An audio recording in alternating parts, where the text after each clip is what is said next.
Hello and welcome to Housing TV News at the top of the hour, coming to you from our studios in the nation's capital, Abuja.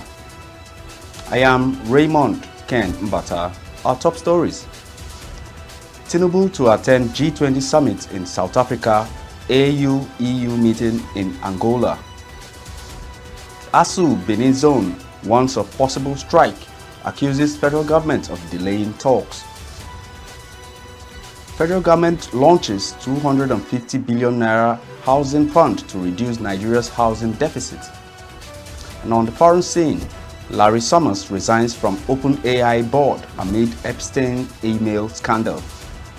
Now the news in details. President Bola Tinubu leaves Abuja for South Africa and Angola. He is to attend the G20 Leaders Summit in Johannesburg from November 22nd to 23rd at the invitation of President Cyril Ramaphosa. The summit will focus on global growth, climate action, energy transition, food systems, and artificial intelligence. President Tinubu will also hold key bilateral meetings. Afterward, he will proceed to Luanda for the African Union European Union Summit scheduled for November 24th to 25th, where Africa and European leaders will discuss climate change, development, infrastructure, digital economy, and youth innovation. The president will be accompanied by top government officials and will return to Nigeria after the meetings. President Bola Ahmed Tinubu has praised the Minister of Aviation and Aerospace Development, Festus Keyamo, for his reforms and leadership in transforming Nigeria's aviation sector. The president, represented by the Secretary to the Government of the Federation, Senator George Akume, gave the commendation while declaring open the 2025 FAAN National Aviation Conference, FNAC, in Lagos. In his remarks delivered by the Permanent Secretary, Dr. Ibrahim Abubakar Kana, the minister reaffirmed the federal government's commitment to modernizing aviation infrastructure, expanding cargo and logistics hubs, strengthening PPP investments, and positioning Nigeria as a leading regional aviation hub. FAAN Managing Director Mrs. Olubumi Kuku described FNAC as the nation's flagship aviation business forum, noting that this year's edition focuses on driving investments, partnerships, and global engagement. Governors from Imo, Borno, Ogun, and Plateau states commended improvements in the sector and encouraged investors to explore new opportunities. President Bola Ahmed Tinubu has approved the deployment and appointment of key officials in two strategic government agencies. The Executive Secretary, Nigerian Extractive Industries Transparency Initiative, Honorable Musa Sarkin Ada, who was redeployed from his role as chairman of NIWA, the chairman, National Inland Waterways Authorities, Mukhtar Shehu Shagari, who was appointed to replace Honorable Musa Sarkin Ada. These appointments take immediate effect, and President Tinubu urged the officials to demonstrate patriotism and deploy their expertise to improve transparency, accountability, and service delivery.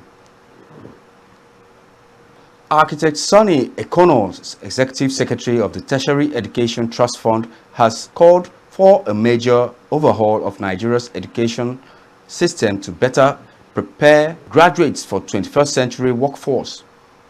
Speaking at the Nile University's 13th Convocation Lecture, Ekono stressed the need to update curricula and teaching methods to meet today's economic challenges and warned that failure to reform will worsen youth unemployment.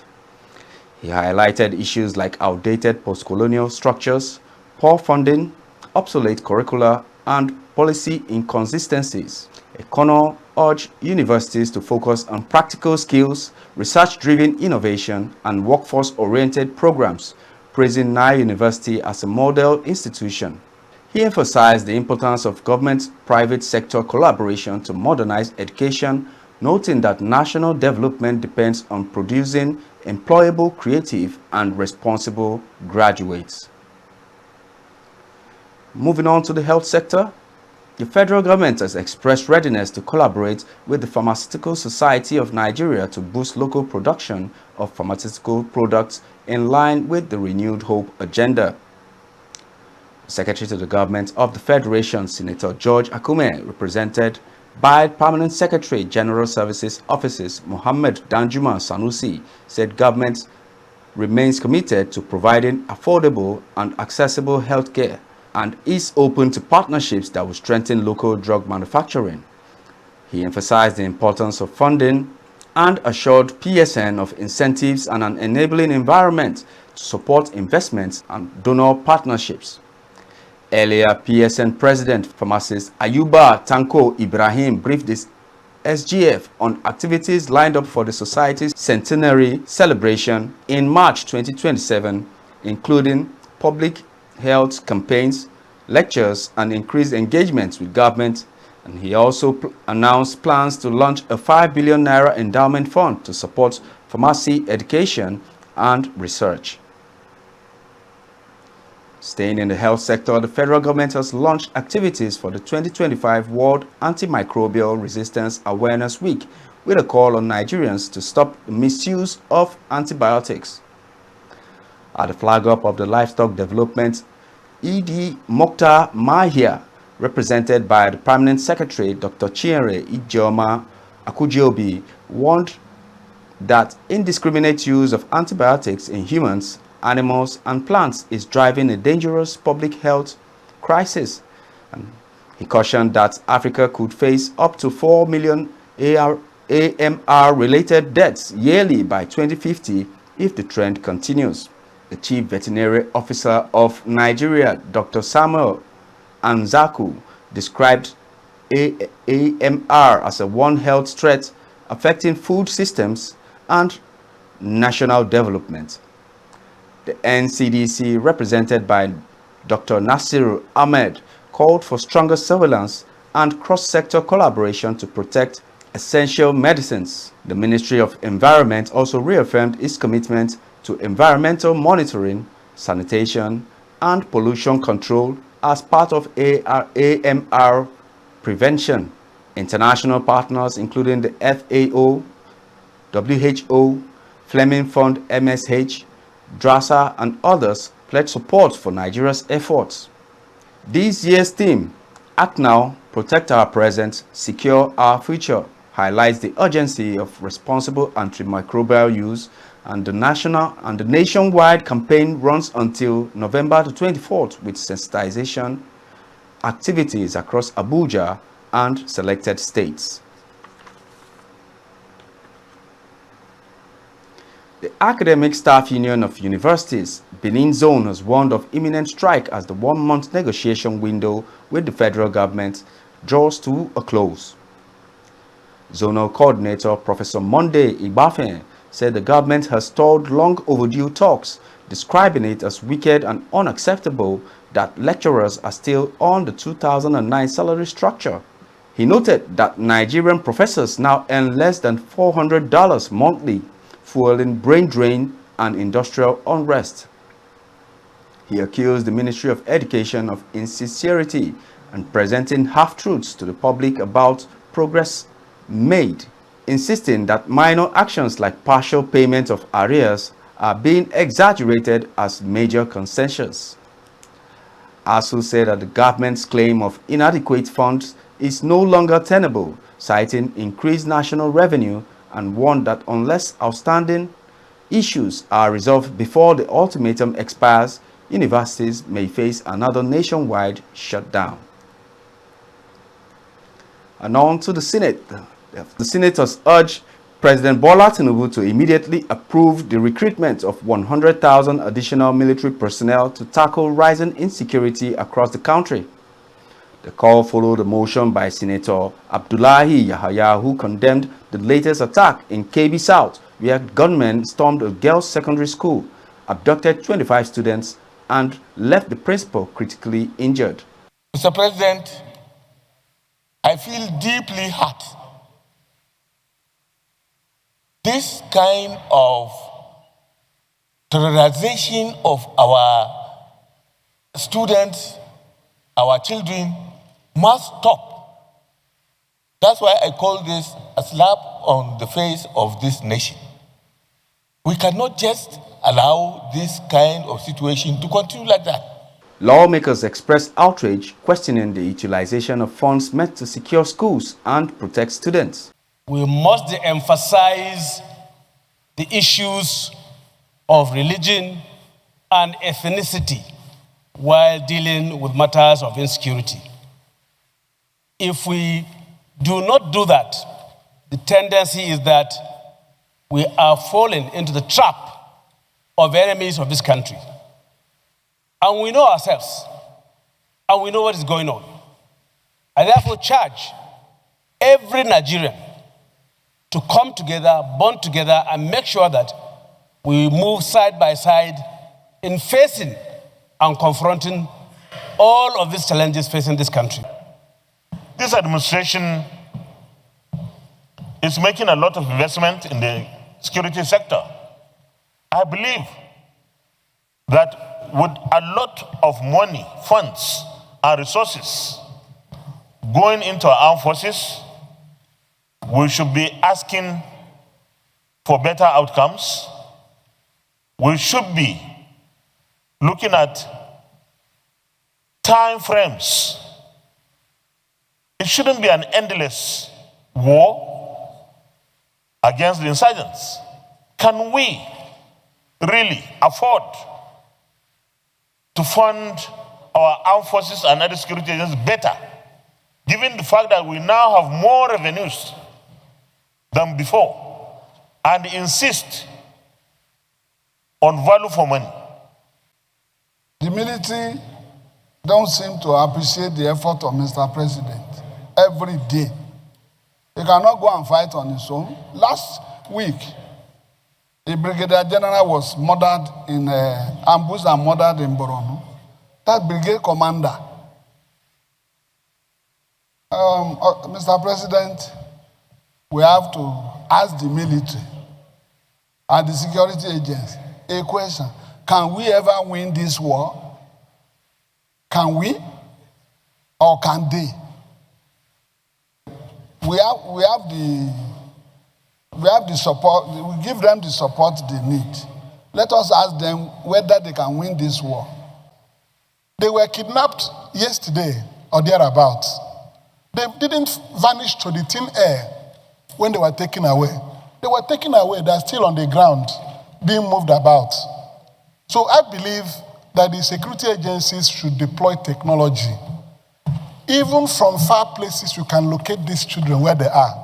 The capture in our prayer that we want additional 100,000 men and women to be recruited and trained and equipped and well kitted in the Nigerian army to be able to cover the increasing number of population, and the fact that we now have more schools than we used to have in 1960, in 1970, in 1980.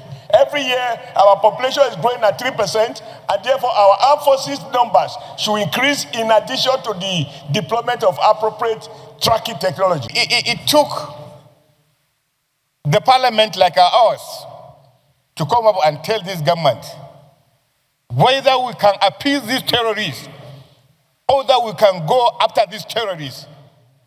Lives have been lost. Imagine if any one of us has a daughter now in captivity in Kebbi. Will you be sleeping? Is it possible for you to survive when your own daughter is taken? And because these daughters are not ours, we begin to be political and lackadaisical in meeting the expectations of our people. Protect our people, to protect our children. That is the primary responsibility of government, the protection of lives and property. The Senate must wade into this matter very effectively and very determined to make a difference. We trust on the leadership of this nation. We trust on the leadership of this Senate that we are going to make a difference, and that this war and this insecurity that has plagued this nation for over a decade shall come to an end under this administration. Senate President Godswill Akpabio described the resurgence of school abductions as alarming, warning that Nigeria's security failures are drawing global concerns. Sympathize with the agony. We sympathize with the families for the agony they are passing through. We sympathize with those are young children that are probably in very uncomfortable situation right now, wherever they are taken to. And we urge not just relevant committees this time, we urge the armed forces across board, including individuals who may have information, to assist to do everything to bring those children back to rejoin their families and to continue their education. We're in sympathy with them because they have been traumatized. And may we now rise to observe a 1 minute silence in honor of the vice principal, the heroic vice principal, who in the attempt to stop any harm coming upon those children was dastardly killed, as the Senate has already condemned such. The Senate also observed a minute silence in honor of the slain vice principal. Still on security issues, UNICEF has condemned the attack on government girls' school in Maga, Kebbi State, which left the vice principal dead and 25 students reportedly abducted. In a statement, UNICEF communications specialist Susan Akila described the incidents as a grim reminder of the urgent need to protect the children, schools, and educational personnel. UNICEF expressed condolences to the affected families, called for immediate release of the abducted students, and stressed that schools and learners are protected under international law. It urged authorities to hold perpetrators accountable. The organization also called for full implementation of the Safe Schools Declaration endorsed by Nigeria in 2015. UNICEF says it will continue working with governments and communities to strengthen child protection systems and ensure safer learning environments nationwide. Terrorists in the forests of New Busa, Niger State, have killed Usman Buhari, who was abducted a month ago alongside other officials, including a state electoral commissioner and a former Universal Basic Education Board chairman. A family source revealed Buhari died from torture after terrorists collected a hefty ransom for his release. Despite payment of 70 million naira, the other hostages remain unfreed weeks later. We take a pause here, and up next are news stories from the build sector. Stay with us. Are you wondering on how to get accurate prices of building materials from various markets across Nigeria? Subscribe to Housing TV Africa on YouTube to get your weekly update on prices of building materials. Housing TV Africa, your first in housing news. Welcome back. I'm glad to have you join us on Housing TV News at the hour. And now to the build sector. The federal government has launched a 250 billion naira housing fund to tackle Nigeria's housing shortages and boost economic growth under President Tinubu's renewed hope agenda. Announced at the 8th Affordable House Finance Summit 2025 in Abuja, the fund aims to build 50,000 new homes in its first phase, with over 10,000 already under construction nationwide. The housing minister highlighted plans to set up building materials manufacturing hubs across 6 zones to lower costs and reduce import reliance. The finance minister confirmed the fund will ease financing for developers and restructure the federal government's staff housing loan board to support civil servants' home ownership. Experts emphasize housing as a key to national stability and economic progress, calling for strong collaboration to maximize the initiative's impact. And on the foreign scene, former U.S. Treasury Secretary Larry Summers has resigned from the OpenAI board following the release of documents revealing his close ties to late convicted sex offender Jeffrey Epstein. Summers announced he would step back from all public roles to rebuild trust and repair relationships.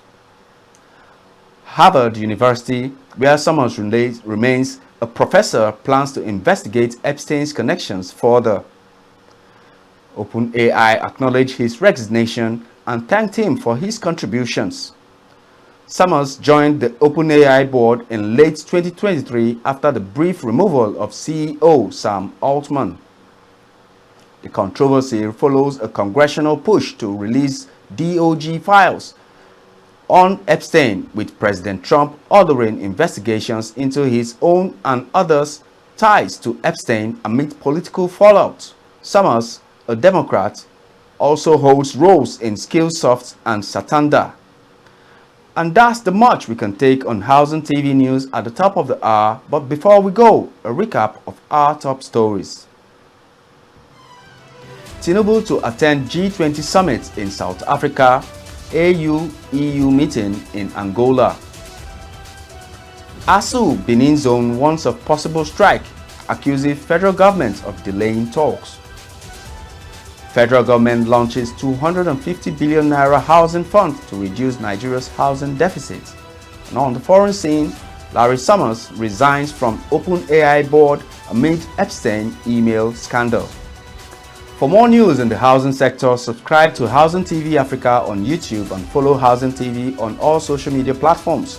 Download the Housing TV Africa mobile app on Google Play Store and Apple Store. I am Raymond Ken Mbata. Bye for now.